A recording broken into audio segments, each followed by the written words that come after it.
Hello and welcome to episode 3 of Memory in a Time of Pandemic. In this series of videos, we talk with the world's leading memory experts about the ways in which the COVID pandemic is shaping our individual and collective remembering and forgetting. What will they personally remember from this time? What insights from their work and their fields will help us to understand memory both during the pandemic and of the pandemic? Will COVID change the ways in which we study memory? This series is sponsored by Memory, Mind and Media, a new interdisciplinary journal launching this year from Cambridge University Press. I'm Amanda Barnier from Macquarie University in Sydney, Australia, founding co-editor of the journal alongside my colleague and friend Andrew Hoskins from the University of Glasgow in Scotland. In this episode, I'm going to be in conversation with Dr. Celia Harris from the University of Western Sydney, Australia. Celia is a Vice Chancellor Senior Research Fellow in Cognitive Neuroscience and the Director of Impact and Engagement in the Marks Institute for Brain, Behaviour and Development. Celia is best known for her work on individual and collaborative memory of long married older adult couples and for her work on the functions of autobiographical memory. Welcome, Celia. Thank you. Nice to have you. Yes, thanks for the introduction. It's a little bit of a mouthful, but you got there. Got there. So tell me, Celia, when did these COVID times start for you? What's your kind of first memorable memory? I have a really distinct memory, actually, because so March 21st, 2020, we were planning a big 70th birthday party for my mum. And we had relatives flying in from all over the world. So the week before this event, my sister was staying with me. She had arrived already from Melbourne. She was staying with me and we were at the pub having a drink and we were starting to have a conversation about whether we thought it was going to be possible to have the party or not. Mm-hmm. And we basically spent 3 days talking nonstop in circles about whether we thought it was going to be possible or not. And it was just amazing how things changed in the space of those 3 days. So, really, really rapidly we went from, things are getting dicey, but, we'll probably be all right in a week, won't be here that quickly. And a couple of days later, it was like, no, we have to cancel. And we did. So, yeah. So you missed out on the party, unfortunately. We did. And sort of, we've talked about it a lot since because, it's probably never again we'll have the opportunity that all the relatives will get together. So that's probably a permanent change. Yeah. It's really unfortunate. So lots of people missing out on, huge celebrations and weddings. And I was recently at a sort of a wedding celebration. It happened the year, during the COVID lockdown for, the couple and their celebrant, and that was it. And then a year later, they've kind of celebrated, but it certainly has changed those kinds of events. Are there any particular images that stand out for you, whether ones that you sort of saw on media or things from, your own experiences? Yeah, especially in the lead up. Look, I was watching it really closely, and especially what was happening in New York and Italy in the early days, watching it from afar in Australia. My partner is a primary healthcare worker, so we were watching it really closely and we were worried about what the consequences were going to be and what we should do about it. So I think, some of that media that came out early, we were following it really, really closely and making decisions about what we were going to do. Yeah, and some of the imagery, do you remember that we saw here in Australia of sort of the building of mass graves and things like that, and of refrigeration trucks, and that I remember seeing those on the TV that really struck me as like, what? Yeah, it was like another world. And of course, it's still like that in places so around the world. So, Exactly, that's right. And one of my really vivid memories and images is just seeing the sort of police tape around playgrounds here in Sydney do you remember during that lockdown? And that image of the sort of police tape around playgrounds, I thought, never in my lifetime will, have I ever seen this? Will I ever see it again? I thought it was so discrepant, wasn't it? Yeah, and things like, the things that have become normal. So going to places where and everyone's wearing masks and things like that, where the first time you experience it, it seems strange and unusual and like a whole new world, and then it just becomes your new normal. Yeah, no, exactly. So you study the memories of individuals, couples, family members, across generations, and also people in care settings. What stories do you think that they'll tell or will tell in the future about these pandemic times? I think one of the things that's really interesting about the pandemic is that people's experience is so varied. So it depends how close you are or not to it. And, even us talking about it here in Australia and the kinds of the lockdowns and the things that we've experienced here are so minimal, and the disruption to our lives is so minimal compared to what's been in other places, so I think of 2020 as a hard year. I remember I had to homeschool my daughter for a month, and other people are still homeschooling their children, 14 months later. I think it's interesting how varied people's experiences are, and I think that shapes, the degree to which you've been personally impacted by it. I think people will remember and talk about the opportunities missed, the 70th birthday parties that never happened, the family reunions that never happened and won't happen, and the weddings that had to get called off. So those things will get talked about, the things that we didn't do, which is quite an unusual memory phenomena in its way, because normally the things that we talk about and the things that we reminisce about are the exciting things we did do. And this event is unique in some ways, I think, because what we'll talk about is opportunities missed and, boring times had.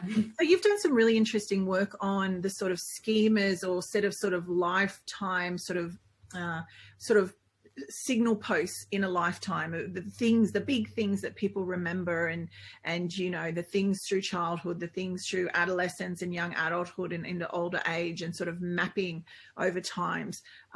So do you think that kind of schema for what a life is like will have shifted enormously or changed, we'll be inserting new events into there? It'll be interesting to see. And so particularly, some of those formative events that have been part of a life script. So things like, the gap year trip to Europe, which is an Australian rite of passage, and, the big weddings or things that don't happen. So where those things have suddenly changed for a whole generation, whole generations that couldn't have a graduation, which is meant to be one of those landmark events. So we should see impacts there where there's sort of, across the whole population and populations across the world, there's all of a sudden, landmark events that have been lost. That should translate to an impact, in 20 or so years when memory researchers look at their life stories that they've lost some of those landmark events and maybe have different ones. Yeah. So do you think, people like Martin Conway has a theory about autobiographical memory that, memories are organized by lifetime periods. Norman Brown talks about sort of living in history of the sorts of memories we might have when we live through, very consequential periods of time, whether in war zones or traumatic events, or I guess through the pandemic. And they argue that when memory is organized into these epochs, that it probably makes things more memorable. So based on what you just said, do you think that, in the absence of those kind of big goalposts, will we remember less, or will we have inserted different things into the, that we'll still remember as much, but it'll just be attached to the epoch will have changed, or it'll be characterized differently? It's interesting. So I think we're still likely to use COVID as a kind of landmark event in our lives, and that's because it marks a change. So if we think back and we're trying to date events, which is often what say Norman Brown does in his research, it'll be quite natural to use the pandemic as a dating mechanism, because it'll be, well, I was traveling, so that must have been before 2020. Things I was singing in a group of people, so that must have been before 2020. Karaoke. Exactly. So we will be able to use it as a landmark in that way to work out when things happened and to kind of structure our lives. But in terms of sort of remembering peak events from during the pandemic time, I think we're likely to remember fewer events, actually. It depends on where you are and what you experience. So for us in Australia, where most of us didn't experience, deep trauma associated with the pandemic, for most of us, it was just like nothing happened and life was very boring for a while, then we won't have distinct episodes to draw and to remember, because everything is kind of the same. Yeah. Of course, that's different in other places where people are much closer to having, big things happen, big life events happen associated with the pandemic. Yeah. And so I guess it's sort of what meaning people draw from it, isn't it? And one of your really fantastic studies focused on a flashbulb sort of event, the death of crocodile hunter Steve Irwin, who some people might know was a really folklorish kind of figure here in Australia, a sort of a wildlife warrior who was incredibly popular. And he unfortunately, died in an accident while making a film. And we remember, don't we, Celia, of how shocking that event was. And you conducted a study which was really a sort of flashbulb study. What did people remember about the death of Steve Irwin, but with a really cool twist, which was what did they think it meant for them and for, you know, for Australia and for people that care about, you know, Steve Irwin and others. So it was really focusing on the emotions. So if we were to compare that kind of flashbulb one-off event with this pandemic that stretched out, how do you think it might be similar and different? And then how do you think it's sort of about the meaning or emotions that we're going to be attaching to this long period of, you know, sometimes boring, but also sometimes highly consequential or even traumatic experiences?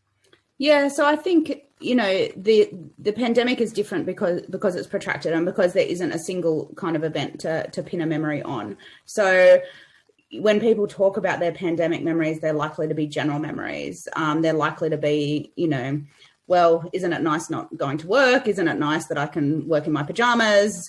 You know, Zoom is tedious, et cetera, et cetera. So we kind of have these general impressions or general semantic knowledge about what life in the pandemic is like, that we share with each other, more so than maybe specific memories. And in that way, it's different than a single flashbulb event where there's like one thing that happens that's shocking and kind of time constrained.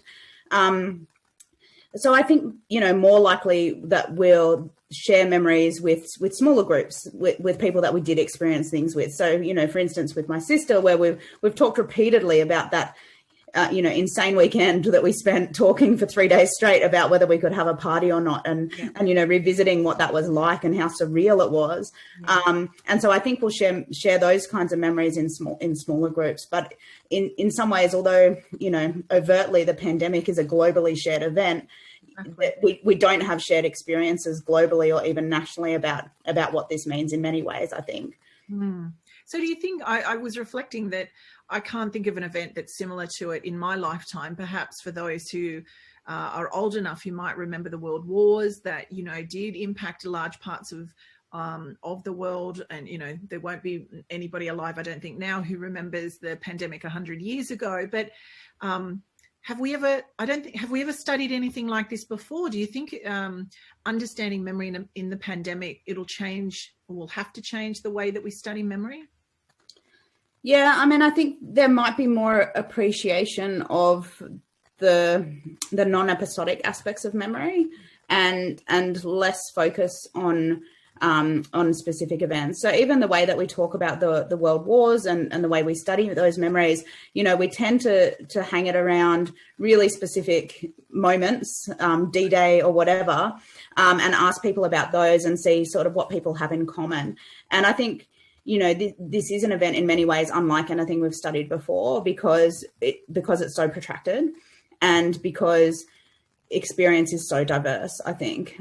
So yes, I think it encourages us to remember that not everything is about specific episodes, that, you know, some of it's about schemas and what happens in general. Yeah. And it also reminds us of, you know, one of the things I've thought about a lot is the importance of kind of context on memory. And you know, people have struggled and complained with Zoom confusion, you know, struggling to keep up with what day it is because all the boundaries of your life are blurring into each other.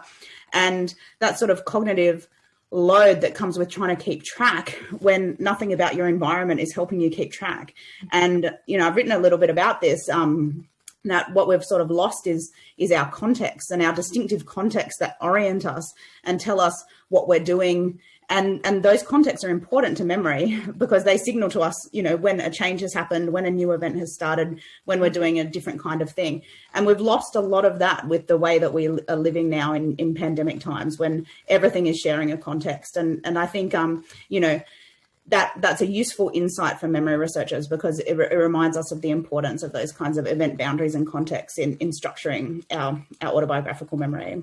Yeah, and I really like, you know, the ideas about it's not just going to be about episodes. If we think about sort of routines and schemas and things like that, the sort of routines of our lives. And I think especially of, you know, the older members of our community, that when even in Australia where the virus has been relatively controlled, they lock down aged care and, you know, older age residential kind of settings. So people couldn't have visitors. And so that kind of ability to have contact and some routine and some connections and all of that was kind of lost. And so I worry about that and that sense of the opportunity to be scaffolded and supported, and whether by the routines in your life or the ability to go out and do things all by other people. You've written a lot, Celia, about the idea of the world, you know, scaffolding people in different ways, whether it's other people or it's the things in your life. And do you worry too about the loss of that kind of external scaffolding? Yeah, absolutely. You know, I think one of the worst aspects of this virus, apart from, you know, illness and death, which is obviously terrible, but is the kind of the response that we have to it is to separate from each other and to be nervous about each other, to retreat into our bubbles, to be alone. And, you know, I think that's very damaging on many levels. And, you know, I'm sure everybody's felt this at times, the sort of the new fear of kind of being out amongst people and the kind of tentativeness that you have now about being out amongst people. And obviously aged care is particularly impacted. Of course, they had to lock down. They have to keep people safe from the virus. But the consequences of that are enormous.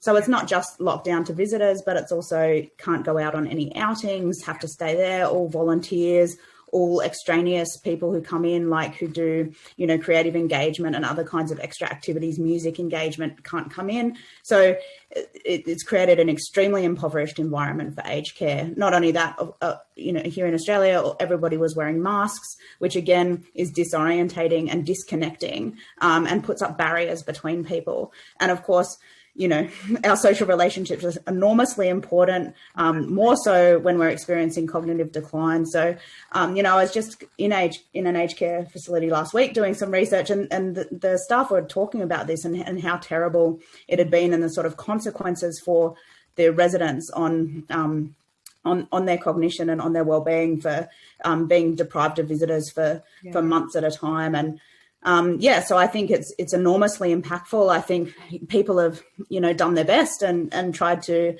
create opportunities with Zoom and with other ways of being in touch. But yeah, I think it's a terrible consequence that it divides people from each other, and people need people. So it's really challenging. And, you know, and also, you know, from splits generations. So, you know, the parents, grandparents, grandchildren, you know, that multi-generation that you've studied, and lots of other of our colleagues have studied as well. The power of those sort of intergenerational connections and remembering and commemoration has all been disrupted. So it's really so school groups, you know, usually go to aged care and couldn't. So you think about all the extra things that normally happen, and all of a sudden, you know, we shielded those vulnerable elderly people, but at what cost? By cutting them off from the rest of society and closing them in. So not to say it shouldn't have happened, of course it had to, but there are real consequences. And what will be the ways to support now once things start to open up? What would be, you know, how do we ameliorate these effects? Let me ask you a slightly different question about sort of identities. You've thought a lot about the functions of remembering, of autobiographical memory, and pointed out the way in which we use memories either for ourselves or in our groups together. Do you think that our identities, whether as individuals or as groups, will be changed by our experiences and memories of COVID?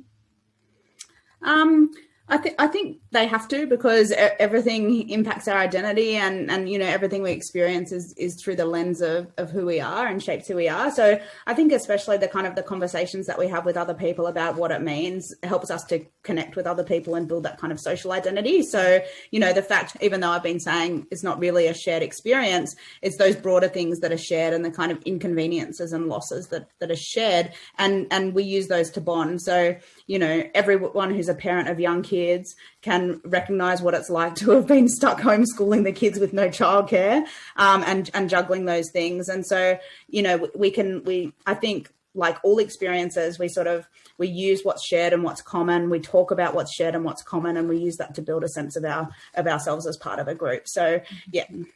What role do you think the media has sort of played in sort of shaping what we've encoded, what we've paid attention to, what we'll remember, or in that sense of identity? I guess that it's given us an insight, hasn't it, into, you know, experiences all around the world. We haven't been able to travel.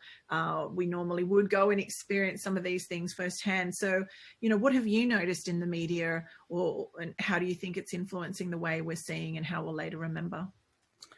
So one interesting thing I think about the media and the kind of awareness of what was happening overseas is that I think it really drove the response in Australia and the response and the sort of desire to take it seriously and to enact stay-at-home measures and to close schools. That really came bottom up. It came from people. And people observing what was happening overseas and kind of taking collective action without the government telling us that we should, taking collective action to say, actually, I'm just going to stay home. Actually, I'm just going to keep my kids home. I'm just going to start wearing a mask. And people just did it. And, you know, I remember that in March last year, and it was kind of, you know, scariest. Like I said, my husband's a healthcare worker. We were worried, and it was really interesting to see how sort of with a lack of guidance from any one official telling us what we should be doing, in fact, telling us that we should just not worry, that the Australian people kind of took it on themselves to take action and to take it seriously. Yeah, exactly. It was extraordinary. It was. I think about, you know, my kids like yours, you know, go to primary school. Well, they were in primary school at that time. They're in high school now. But, you know, that kind of at that point, the numbers in the classrooms, like how many kids in your classroom today? And it's like less and less and less until finally our Premier said, oh, yeah, well, don't send your kids to school anymore. You're right. It's sort of those imageries of what was going on around the place has sort of driven collective action, which is interesting. I've got one final question for you. What has made the deepest impression on you so far about the pandemic? What do you think that you'll personally remember most from this time? Oh, that's an interesting question. Yeah, I mean, it was a strange time for me. I started a new job in a new institution right at the beginning of the pandemic. So I was sort of only had a couple of weeks at work, and then there was lockdown. So for me, it was a very disorientating time. There was lots of people I'd never met for a whole year, except on Zoom. I'm still encountering people at work that I know well from Zoom that I've never met in real life. And so, yeah, for me, it was that is like sort of all of a sudden navigating, working 100% from home, working remotely, kids at home, you know, juggling how you divide up your days and how you manage your week, and on top of a new job. So, yeah, it was kind of a disorientating experience for me. Yeah. So lots of transition, and then transition on top of that again. Yeah, but a funny kind of transition. So it's like a transition to just being at home all the time. So which is like, it's almost, it's funny because it's like, it's a lot of change, but it's almost the opposite of change, because it's a change to less stimulus and a change, you know, to more same-ish routines. Exactly. And I guess, you know, to think back, you mentioned about the government response and the community response. It's interesting to think about to remember back on the fact that the discussions that we all had about, is the government overreacting or not? And we can never tell now, I guess, as you remember back and think, well, would it have been worse? Would it have been better or something? You can just look around via the media mostly at what was going on elsewhere and say, you know, I think we came out of it okay. Did we come out of it okay? I was kind of thinking about who's going to be our control group in these memory studies, and maybe it's New Zealand, who, you know, who had virtually no community cases, but I think everybody will have a story to tell, don't you think, in the end? Yeah, I think everyone's impacted, and even if the only impact is that you couldn't go on your annual holiday. I mean, you know, I think about the travel that I would normally have done since the end of 2019, and I haven't been anywhere, and you know, it's so unusual, and it is a big change. But then it's hard to feel a change that's just the lack of something. So sometimes you have to kind of stop and notice it in order to feel it and say, oh yeah, actually, my life has changed a lot. I can't just get on a plane like I normally would, but yeah, it's not front and center for you if it's just the absence of something. No, exactly. So, you know, really different ways to think about the past, and hopefully thinking about the future, because yeah, hopefully things are going to improve for everybody soon. Thank you so much, Celia, for joining us on this episode 3 of our series about memory in a time of pandemic. It's been great talking to you. Thank you. All right. See you later. Bye-bye.